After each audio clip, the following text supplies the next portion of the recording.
Salut à tous. Quand on y pense, l'archéologie consiste à prendre ce qui est ancien et à le rendre nouveau.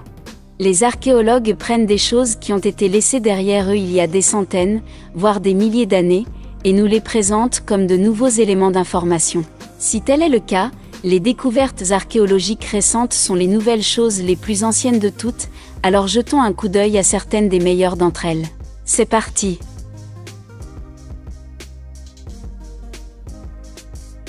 Nous commençons par la Turquie occidentale, où les archéologues de la ville d'Izmit ont confirmé, en mai 2022, la découverte d'un sarcophage portant une inscription fascinante.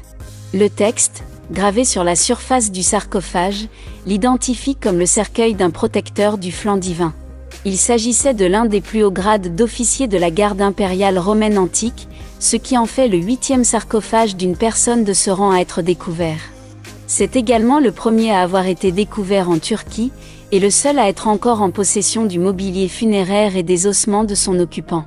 Le sarcophage a été découvert lors d'une fouille archéologique effectuée avant la construction d'un nouveau bâtiment pour une administration locale des eaux et des égouts. La même fouille a déjà permis de découvrir 51 sépultures romaines à l'intérieur d'une acropole, mais aucune aussi grandiose que celle-ci.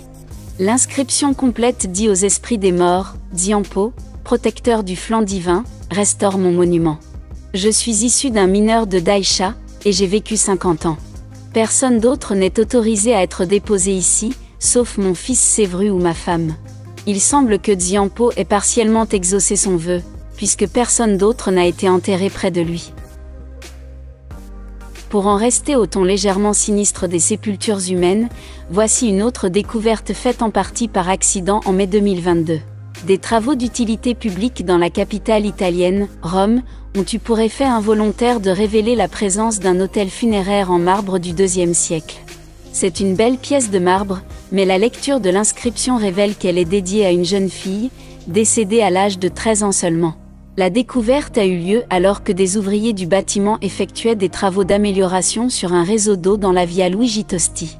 L'autel a échappé à la détection pendant toutes ces années, car il se trouvait à plus de 2 mètres sous le niveau de la route moderne. Il est fait de marbre blanc et présente des reliefs d'oiseaux chanteurs et de corbeilles de fruits. Les oiseaux et les fruits sont connus pour avoir symbolisé l'abondance selon la tradition gréco-romaine.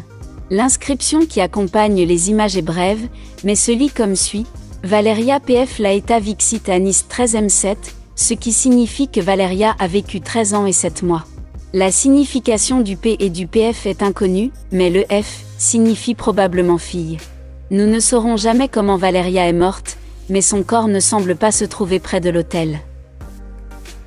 Les découvertes faites par des ouvriers du bâtiment deviennent rapidement un thème dans cette vidéo, car celle-ci en fait 3 sur 3.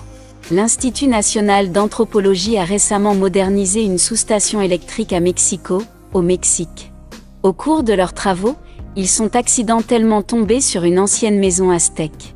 Les archéologues professionnels, qui ont été appelés sur les lieux en mai 2022, affirment qu'il s'agit d'une habitation agricole datant de la fin de la période post-classique, ce qui lui donne un âge probable d'un peu plus de 800 ans.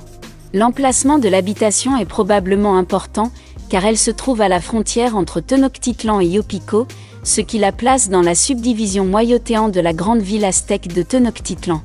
La propriété a été identifiée comme une habitation agricole en raison de la présence de murs, de capteurs et d'outils de filage sous les sols de l'ancienne maison, mais les archéologues ont également trouvé les restes de nourrissons à l'intérieur de récipients funéraires. Les étages supérieurs de la propriété sont faits de pierres jointes avec de la boue, et contenaient des preuves de sellerie, ce qui suggère que l'étage inférieur a pu être laissé tel qu'il a été trouvé, mais que l'étage supérieur a été réutilisé pendant l'installation coloniale du XVIe siècle. Récemment, les eaux du lac Michigan, aux États-Unis d'Amérique, ont été exceptionnellement claires. Cela est dû à une combinaison de la fonte des glaces, de l'érosion des plages, des niveaux d'eau variables et des vents. Grâce à la clarté de l'eau, il est soudainement devenu possible de regarder dans le lac et de voir les nombreuses épaves qui reposent au fond. Il y a des dizaines, voire des centaines, d'épaves dans le lac, dont beaucoup ne seront jamais identifiées. Cependant, certaines d'entre elles sont plus faciles à repérer que d'autres. L'une d'entre elles est le James McBride, qui a sombré en 1857, une autre est le Soleil Levant, qui a coulé en 1917. Le navire Échelle appartenait à un culte religieux appelé la Maison de David. Tous étaient à bord lorsque le navire s'est écrasé et a coulé lors d'une soudaine tempête de neige. On dit que le climat imprévisible de la région fait du lac Michigan l'un des plans d'eau les plus dangereux au monde, mais cela ne décourage pas les milliers de personnes qui y naviguent chaque année. Les épaves sont considérées comme un bien public. À ce titre, elles ne sont pas censées être dérangées, mais elles attirent les plongeurs par temps chaud, et les règles ne semblent pas être appliquées. Passons maintenant à l'Égypte pour un moment encore, car en mai 2022, les archéologues ont également confirmé la découverte de pas moins de 85 tombes à Sohag. Cette impressionnante collection de tombes s'étend sur une ère de plus de 2500 ans. Pour le plus grand plaisir des archéologues responsables de la découverte, les tombes ne semblent pas avoir été dérangées. Des objets funéraires sont encore présents à l'intérieur, ainsi que les restes des défunts. Les sépultures les plus anciennes sont celles de personnes ayant vécu à l'époque de l'ancien royaume d'Égypte, il y a environ 4500 ans. Ces sépultures anciennes sont presque nues, mais les exemples les plus récents comprennent des permis d'inhumer portant le nom, l'âge, la profession et le nom des parents de chaque personne enterrée. La plupart des sépultures ont été découvertes dissimulées sur le flanc d'une montagne, et certaines d'entre elles, très élaborées, étaient reliées à d'autres sépultures par des couloirs secrets. En plus des tombes, les archéologues ont trouvé les restes de ce qui était autrefois une solide tour en briques crues, construite sous le règne du roi Ptolémaïque III, il y a environ 2300 ans, comme poste de surveillance. Dans l'ensemble, il s'agit de l'une des découvertes égyptiennes les plus remarquables faites en dehors de Saqqara depuis longtemps. Grâce au progrès de la technologie, les archéologues peuvent de plus en plus détecter des traces de nos ancêtres qui ne sont plus visibles à l'œil nu. Par exemple, la photogrammétrie 3D a récemment révélé une collection de gravures vieilles de 1000 ans, sur les murs d'une grotte du nord de l'Alabama, aux États-Unis. Ces gravures, dont la plupart représentent des figures humaines, mais dont l'une représente un mystérieux serpent, ont été réalisées par des Amérindiens. Les experts affirment que ces dessins sont les plus grandes pièces d'art rupestre jamais découvertes en Amérique du Nord. Les pétroglyphes amérindiens ne sont pas vraiment rares, mais la plupart d'entre eux sont gravés dans des falaises ou des canyons. Il est beaucoup plus rare de les trouver à l'intérieur de grottes, et jusqu'à il y a environ 40 ans, on pensait qu'il y avait peu ou pas d'art rupestre ancien dans le sud-est du pays. Le plafond de cette grotte particulière n'est que de 60 cm de haut, de sorte que les archéologues ont dû s'allonger sur le dos à l'étroit pour examiner les œuvres d'art.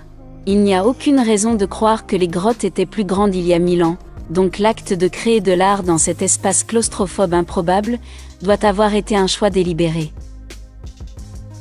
Nous revenons maintenant aux tombes.